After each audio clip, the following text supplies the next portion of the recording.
तो सुपर 12 में जो एक ग्रुप है उसमें हलचल मच चुकी है, और हलचल इसलिए मची है क्योंकि समझ में नहीं आ रहा कि कौन सी टीम फ़ायदे में है, कौन सी टीम नुकसान में है। एक मुकाबला होना था इंग्लैंड और आयरलैंड के बीच में, आयरलैंड जीत गया, उम्मीद नहीं की थी किसी ने। लेकिन दूसरी तरफ जो न्यूजीलैंड का मुकाबला होना था अफगानिस्तान से, एक एक अंक वहाँ हो गए। तो यानी कि अब नजरें टिक चुकी है जो ऑस्ट्रेलिया और इंग्लैंड के बीच, दो धाकड़ टीमें जिनके बारे में बात की जा रही थी कि अपने ग्रुप में ये दो सबसे मजबूत टीमें हो सकती है, लेकिन अब इन दोनों में से कोई एक ज़्यादा मजबूत होने की टक्कर करेगी। क्या लगता है आपको, कौन सी टीम फर्स्ट चॉइस, मतलब पहले जुबान से कौन सा वर्ड निकलेगा इन दोनों टीमों को देखकर? मेलबर्न में मुकाबला है। मेलबर्न में मुकाबला है। बारिश क्या इस मैच में भी कुछ खलल डालेगी? आसार हैं, आसार हैं। तो यार मतलब जैसे आपने कहा कि ग्रुप 2, मतलब वो तो समझ ही नहीं आ रहा है एक्चुअली। पहले ये बात कर रहे थे कि भाई न्यूजीलैंड ने पहला मैच जीता, कल हमने देखा न्यूजीलैंड की भी लग गई क्लास, है ना। और दिक्कत की बात यह है कि आप जब हल्की टीम के साथ आपको स्प्लिट करने पड़ रहे हैं पॉइंट्स, इंग्लैंड ने तो खैर वो नहीं छोड़ा, इंग्लैंड तो खैर खुद ही अपने बलबूते पे हारी है आयरलैंड के अगेंस्ट, बट ये वर्चुअल क्वार्टर फाइनल हो गया। बट आपने बोला कि कौन ज़्यादा बेहतर दिख रहा है, मेरे लिए टू बी वेरी ऑनेस्ट मुश्किल है। इंग्लैंड का कॉन्फिडेंस जो है वो थोड़ा हिट तो करा होगा। ऑस्ट्रेलिया कम से कम ये तो बोल सकती है कि यार हम न्यूजीलैंड से हारे थे, और उसके बाद जो थोड़ा ऑस्ट्रेलिया को जीत, अगर मेरे को लगता है वर्चुअल क्वार्टर फाइनल हो गया, हाँ। अगर जो ये मैच जीत जाता है, जो भी चाहे इंग्लैंड हो या ऑस्ट्रेलिया हो, उसके लिए एक फायदा ये हो गया कि भाई आप एक कदम जो है थोड़ा सा क्लोज हो गए सेमीफाइनल के लिए। बट अभी भी मुझे लगता है न्यूजीलैंड सबसे ज्यादा फायदे में न्यूजीलैंड ही है। नहीं, जो ये मुकाबला है ऑस्ट्रेलिया और इंग्लैंड के बीच में, इंग्लैंड के लिए थोड़ा सा टफ होने की चांस है, क्योंकि ऑस्ट्रेलिया ने न्यूजीलैंड को ऑलरेडी खेल लिया है, लेकिन इंग्लैंड को अभी भी न्यूजीलैंड को खेलना बाकी रहेगा। उनके लिए एक टफ ओपोनेंट जो है वो तब भी बचा रहेगा। अगर इस मुकाबले तो इंग्लैंड को भी तो न्यूजीलैंड से खेलना है अभी मैच, दोनों ही टीमों को न्यूजीलैंड से खेलना है, वो दोनों टीमों को खेलना है। ऑस्ट्रेलिया खेल चुकी है न्यूजीलैंड से, इंग्लैंड को खेलना बाकी है। लेकिन अगर दोनों टीमों की देखें बात करें तो इंग्लैंड क्या अफगानिस्तान के खिलाफ स्ट्रगल करते हुए जीती थी, आयरलैंड से उनको हार का सामना करना पड़ा। अगर ऑस्ट्रेलिया की बात करें तो न्यूजीलैंड के खिलाफ बेहद ही खराब शुरुआत रही उनकी, और श्रीलंका के खिलाफ भी उन्होंने ऐसा नहीं किया था कि भाई वन साइडेड गेम जीत गए। वो स्टॉइनस ने आके ऐसी पारी खेल दी कि आप जीत गए, नहीं तो ऑस्ट्रेलिया अभी लग गए थे। नहीं तो हाल तो सबके एक ही है ना। आप अगर इंग्लैंड को देखें तो उसने भी अफगानिस्तान के अगेंस्ट यही किया था, आयरलैंड वाला ही काम। और दूसरी चीज ये है कि न्यूजीलैंड को, मतलब जो इंग्लैंड है उसको न्यूजीलैंड के खिलाफ एक और खेलना है, ऑस्ट्रेलिया को न्यूजीलैंड के खिलाफ एक और खेलना है, लेकिन न्यूजीलैंड को इन दोनों के खिलाफ खेलना है। क्यों कंफ्यूज कर रहे हो? मतलब सबसे बड़ी चीज है कि न्यूजीलैंड के लिए दो बड़े मुकाबले। मैं एक काम करता हूँ, अगर बहुत लोगों को बहुत कंफ्यूजन हो रहा होगा कि कौन कहाँ क्या है, सबसे पहले तो एक बार मैं आपको पॉइंट्स टेबल बता देता हूँ। जो कल जो मैच हुआ था कल, जो ये मैच याद होगा आपको, बारिश बहुत बिल्कुल, जो दो मैचेस, एक तो इंग्लैंड हार गई डकवर्थ लुईस सिस्टम के तहत आयरलैंड से, वो बड़ा नुकसान हुआ। उसके बाद न्यूजीलैंड जिन्होंने बड़ी शानदार जीत दर्ज करी थी अपने पहले मैच में ऑस्ट्रेलिया के अगेंस्ट, उनको पॉइंट शेयर करने पड़ गए। अब जो ग्रुप 1 है, जिसको ऑलरेडी बोला जा रहा था ग्रुप ऑफ डेथ, वहां सिचुएशन ये है कि न्यूजीलैंड अभी तक बिना किसी हार के, और न्यूजीलैंड एक लौती ऐसी टीम है उस ग्रुप में जो अभी तक कोई भी मैच नहीं हारी है। तो न्यूजीलैंड एक जीत और एक मैच उनका अबैंडन्ड हो गया, या एक शेयर करे उन्होंने पॉइंट्स, उसके चलते 2 मैच खेल के उनके 3 पॉइंट्स हैं। उसके बाद आते हैं श्रीलंका, इंग्लैंड, आयरलैंड और ऑस्ट्रेलिया। 2-2 पॉइंट। सब टीमों ने 2-2 मैचेस खेले हैं और सब के पॉइंट्स जो हैं वो 2-2-2-2 हैं। ठीक है, वहां पे इन चारों टीमों को जो डिफरेंशिएट करता है वो इनका नेट रन रेट डिफरेंशिएट करता है, आगे पीछे जो कर रखा है, क्योंकि श्रीलंका नंबर 2 पर है, इंग्लैंड नंबर 3 पर है, आयरलैंड नंबर 4 पे है, ऑस्ट्रेलिया डिफेंडिंग चैंपियंस और होम टीम जो है वो है नंबर 5 पे। उसके बाद आती है दीपक की फेवरेट टीम अफगानिस्तान, जिन्होंने 2 मैच खेले हैं, एक मैच वो हार गए थे और दूसरा मैच उनको जो है एक पॉइंट मिल गया, शेयर किया न्यूजीलैंड वाले में, न्यूजीलैंड के साथ उन्होंने शेयर करा। हालांकि ठीक है वो इंग्लैंड के साथ वो मैच हारे थे, बट वो उनको कॉन्फिडेंस जरूर मिला होगा। वो तो ये सोच रहे होंगे, हम अभी ये बोल सकते हैं कि यार देखो अफगानिस्तान बोल रही होगी सही है यार पॉइंट शेयर हो गए, बट कोई भी टीम ये नहीं चाहेगी कि पॉइंट शेयर करने पड़ जाए, specially right at the start of the tournament. हाँ, बाद में ऐसी सिचुएशन होती कि यार स्पेशली मिनोज की अगर बात करूं, अगर मैं अफगानिस्तान को विद ऑल ड्यू रिस्पेक्ट अगर मिनोज बोल सकता हूं तो वो है नंबर 6 पे, जिन्होंने 2 मैचेस खेलने के बाद उनका अभी सिर्फ एक ही पॉइंट है जो उनको मिला था कल के मैच के बाद, जब उन्होंने किसके साथ पॉइंट शेयर करे, न्यूजीलैंड के साथ पॉइंट शेयर करे कल के मैच के बाद। तो ये है जो ग्रुप 2 ग्रुप ऑफ डेथ है उसकी तस्वीर। अब इसमें एक चीज नोटिस करने वाली बात यह है कि इंग्लैंड और ऑस्ट्रेलिया दोनों के 2-2 पॉइंट है, लेकिन ऑस्ट्रेलिया का जो नेट रन रेट है वो अभी माइनस में है, खराब है। 5वें नंबर ऑस्ट्रेलिया को न सिर्फ जीत दर्ज करनी है बल्कि अपने नेट रन रेट को भी सुधारना है, जबकि इंग्लैंड का अगर कंपैरेटिवली देखें तो बेहतर है स्थिति, क्योंकि उनका net run rate at least positive है। नहीं, मैं ये कह रहा हूँ कि आप ऑस्ट्रेलिया ने तो चलो जब भी श्रीलंका के अगेंस्ट वो स्टोइनिस ने कर दिया कुछ ऐसा तो उनका नेट रन रेट बेहतर हो गया, क्योंकि -4 में था वो, अब 1 पे पहुंच गया।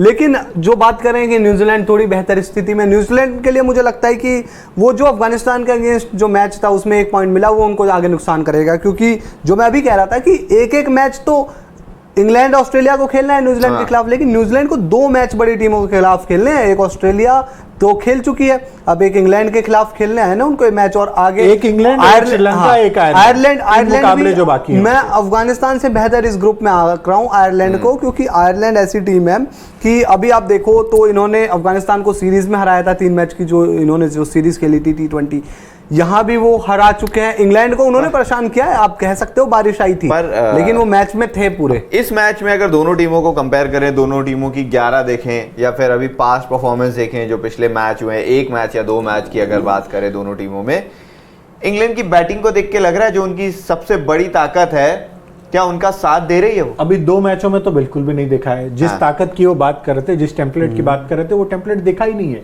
अफगानिस्तान के खिलाफ भी वो स्ट्रगल करते हुए दिखे, और जो आयरलैंड के खिलाफ मुकाबला हुआ उसमें भी उनकी बल्लेबाजी चली नहीं थी, तो उनकी जो ताकत है वो अभी तक दिखी नहीं है। अब ये चीज आप इंग्लैंड के फेवर में भी कह सकते हो कि भाई उनको जितना वक्त लेना था उन्होंने ले लिया, अब तीसरे मुकाबले में वो शायद पूरी ताकत के साथ उतरे।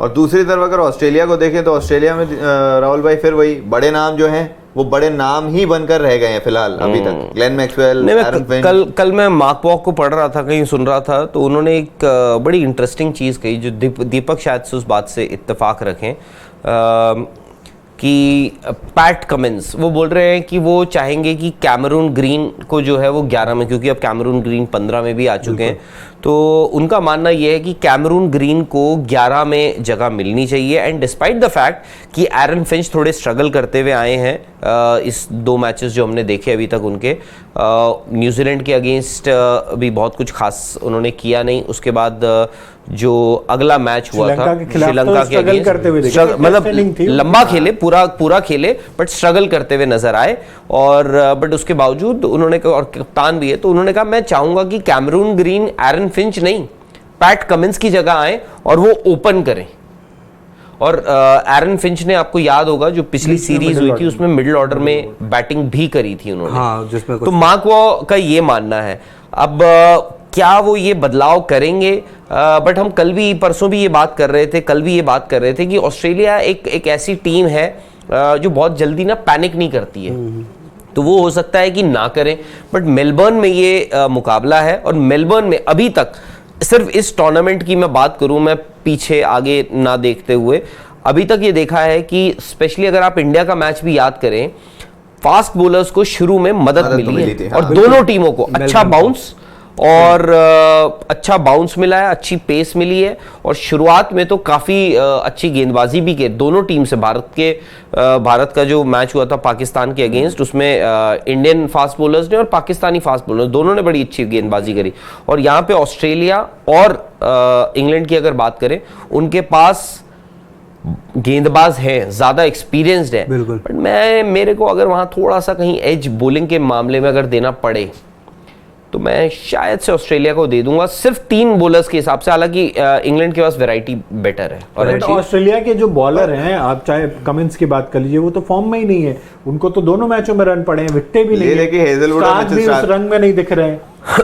तो ले दे के हेजलवुड बच जाते हैं, बाकी स्पिनर में जैम्पा भी उस तरह से इफेक्टिव नहीं, और जैम्पा को देखना खेलेंगे पड़ेगा ना, वो कोविड अवेलेबल है या नहीं है। कोविड पॉजिटिव हुए थे एस्टन अगर थे। नहीं, जो अभी आपने बात कही और हमारी पहले भी बात हुई थी कि जो बड़ी टीमें होती है वो अपने बड़े खिलाड़ियों पर ट्रस्ट करती है, जो कि ऐसा नहीं है कि ऑस्ट्रेलिया के लिए है, ये इंग्लैंड के साथ भी अगर आप देखें तो लागू होती है। इंग्लैंड के साथ कहाँ होती है? बेन स्टोक्स बीच में क्रिकेट से बाहर थे और जब वो आए तो उस तरीके से नहीं खेल रहे, लेकिन बड़े खिलाड़ी की रेपुटेशन भी साथ होती है कि नहीं, मैं वो बेन स्टोक्स हूं जिन्होंने कई मैच जिताए हैं, तो मैं 4 नंबर 5 नंबर पे खेलूंगा, मैच जिताऊंगा।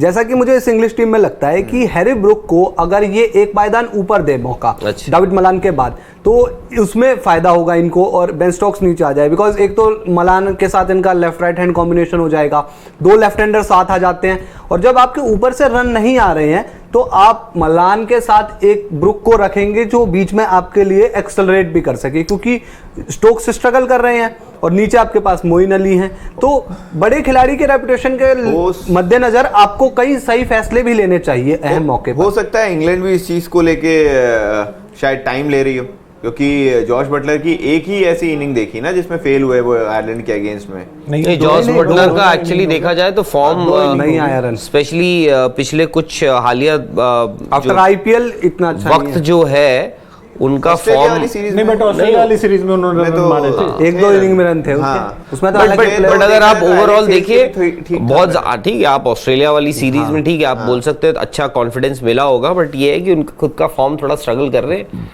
जॉस बटलर, बट ठीक है इंडिया के अगेंस्ट भी वो रन। बात वही है ना, देखो बड़े प्लेयर बड़े बैट्समैन के लिए ये होता है कि फॉर्म जो हम बात करते हैं विराट कोहली के लिए तो हम बोलते ही थे, हो सकता है ये सिचुएशन जो है जैसे हम बोल रहे हैं वर्चुअल क्वार्टर फाइनल इंग्लैंड और ऑस्ट्रेलिया का जो ये टीम जीती उसके चांसेस बढ़ जाते हैं सेमीफाइनल क्वालिफाई करने के। तो हो सकता है आपके जॉस बटलर कप्तान है, देखिए कप्तान के तौर पे भी उनको बहुत ज़्यादा सक्सेस मिली नहीं है। पाकिस्तान भी वो गए थे बट उन्होंने कप्तानी नहीं करी, वहाँ मोइन अली से कप्तानी करवाई गई, वो बाहर बैठ गए, और उससे पहले इंग्लैंड गई थी अपने घर पर वो हार गए थे। तो जॉस बटलर पे भी सवाल है उनकी कप्तानी पे, और एज अ कैप्टन उनके बल्ले से भी रन नहीं आ रहे।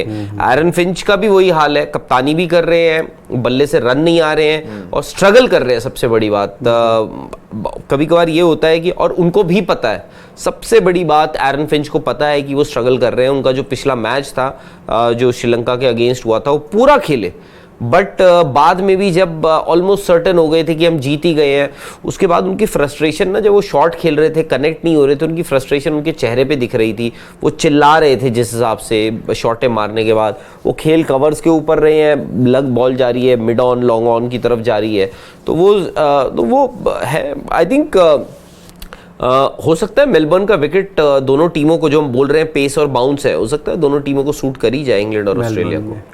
अच्छा, अब ये टीमों की बात हो गई, अब खिलाड़ियों की बात कर लेते हैं, क्योंकि एक्सचेंज 22 जो है वो है स्पोर्ट्स का स्टॉक मार्केट, और यहाँ होती है बाय और सेल आप कर सकते हैं खिलाड़ियों को। तो आप बताइए राहुल भाई, सबसे पहले 4 ऐसे खिलाड़ी जिनको आप बाय करना चाहेंगे जो आपके लिए फायदे का सौदा हो। मैं एक लूंगा अपना आदिल रशीद, ठीक है, आदिल रशीद लूंगा, और दूसरी तरफ मैं रखूंगा मोइन अली, 2 अंग्रेजों को, ठीक है, और 2 और बच गए। अब मुझे ऑस्ट्रेलिया से 2 बता दीजिए। अब ऑस्ट्रेलिया से आप मुझसे अगर पूछते हैं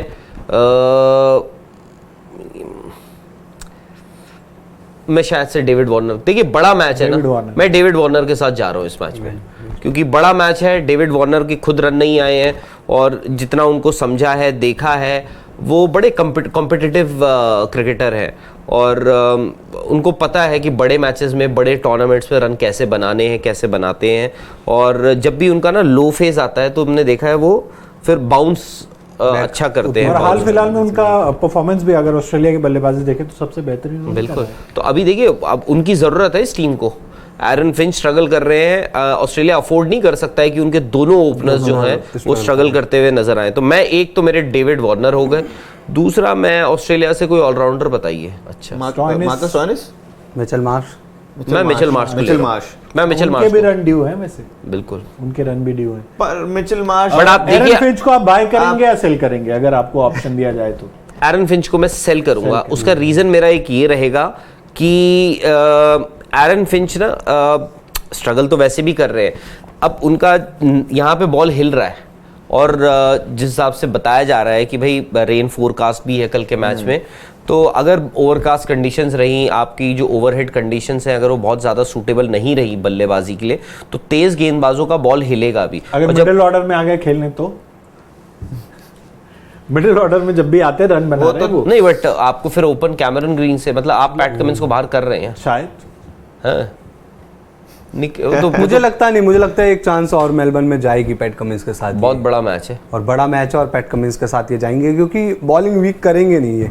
बट मैं एरन फिंच को, अगर मुझे बोला, मैं एरन फिंच को, क्योंकि बॉल जो है ना जब मूव कर रहा है ना, उनके पैर नहीं चल रहे बेचारे एरन फिंच के, तो वो स्ट्रगल करेंगे मुझे लगता है मेलबर्न, और वहाँ मेलबर्न में करेगा specially because of the overhead condition.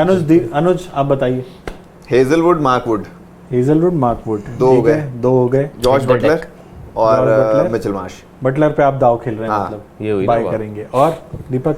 मैं अगर इंग्लैंड से 2 प्लेयर चुनूं तो मैं एक डेविड मलान को लूंगा, सेफ थोड़ा सा। दूसरा मैं आदिल रशीद को, क्योंकि वहाँ पे लेग स्पिनर एक तो मेलबर्न में रहेगा, दूसरा बड़ा ग्राउंड है इसलिए। और ऑस्ट्रेलियन टीम से मैं वार्नर के लिए जाऊंगा, मुझे लगता है वही बड़ा प्लेयर। और हेजलवुड ले सकता हूँ मैं, हेजलवुड मुझे सेफ लग रहा है क्योंकि उनका भी वो जो लाइन लेंथ रखते हैं ना, टेस्ट क्रिकेट वाला टप्पा सेट रहता है और वहां से हल्का अंदर बाहर लाएंगे, चढ़ता भी है उनका बॉल। लियाम लिविंगस्टन तुर्क का इक्का हो सकता है इंग्लैंड के लिए भाई। विकेट तो उन्होंने आयरलैंड के अगेंस्ट भी ले लिए थे, एमसीजी में ही हुआ था मैच, कंडीशन भी उसी तरीके की थी। बट उनकी बल्लेबाजी बहुत नीचे आते हैं यार, जब तक आते हैं तब तक तो मैच लगभग खत्म हो चुका होता है। या फिर अगर देखिए आप जो आपने मुझसे पूछा कि एक्सचेंज 22 पे आपके 2 प्लेयर्स अगर दोनों टीम से मैं पिक कर रहा हूँ, मैंने एक पिक करे आदिल रशीद, दूसरे इंग्लैंड से मैंने पिक करे, आपने पिक किया किसको? आदिल रशीद और वो जो दूसरे मोइन अली, ठीक है, ये 2 मैंने पिक करे।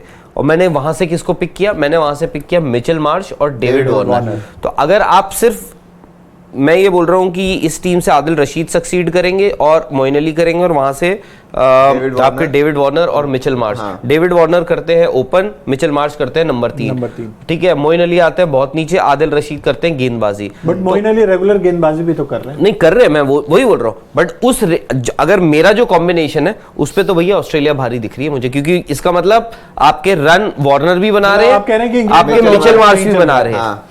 इंग्लैंड का टॉप ऑर्डर नहीं चल रहा है। हाँ, उसका मतलब एग्जैक्टली उसका मतलब मैं ये कह रहा हूँ कि इंग्लैंड का टॉप ऑर्डर नहीं चल रहा है, विच कुड बी ऑस्ट्रेलिया की गेंदबाजी। तो मैं भी अगर चुनूं तो मैं 4 गेंदबाज चुन रहा हूँ, एक मार्कवुड, हेजलवुड, स्टार्क और आदिल रशीद। ये 4 मेरे कमाल है, 4 गेंदबाज। और सेल, क्योंकि अगर सेल करना है तो मैं एरन फिंच को कर दूंगा इधर से। नहीं, बेन स्टोक्स यूटिलिटी प्लेयर है, वो कहीं ना कहीं निकाल लेंगे अपने पॉइंट्स। और मैं इधर से लियाम लिविंगस्टन को कर दूंगा, क्योंकि वो बहुत नीचे आते हैं, बल्लेबाजी जब तक रहती नहीं है, और गेंदबाजी का लगता नहीं है कि इंग्लैंड को उनकी गेंदबाजी की जरूरत पड़ेगी। तो जी ये है एक्सचेंज 22 ऐप है, डाउनलोड कर सकते हैं आप।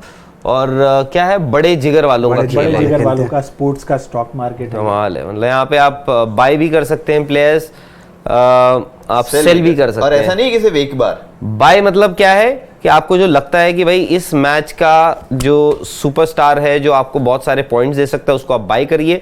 और ये है कि सेल में आपको ये फायदा होगा अगर आप उस प्लेयर को बेच देते हैं और वो सेल में भी आप बाय ही करते हैं, बट उनका बेस प्राइस जो होता है वो लो होता है। अब उसमें ये मनाना है कि आपको जो खिलाड़ी नहीं चले, जैसे आपने 25 रुपए में किसी को खरीदा, बेचा, तो वो 25 से जितना कम करेंगे वो आपका फायदा है। अगर ऊपर चले गए तो वो आपका नुकसान है। तो ऐसे खिलाड़ियों को सेल करिए जो आपको लगता है कि इस मुकाबले में नहीं चलने वाले।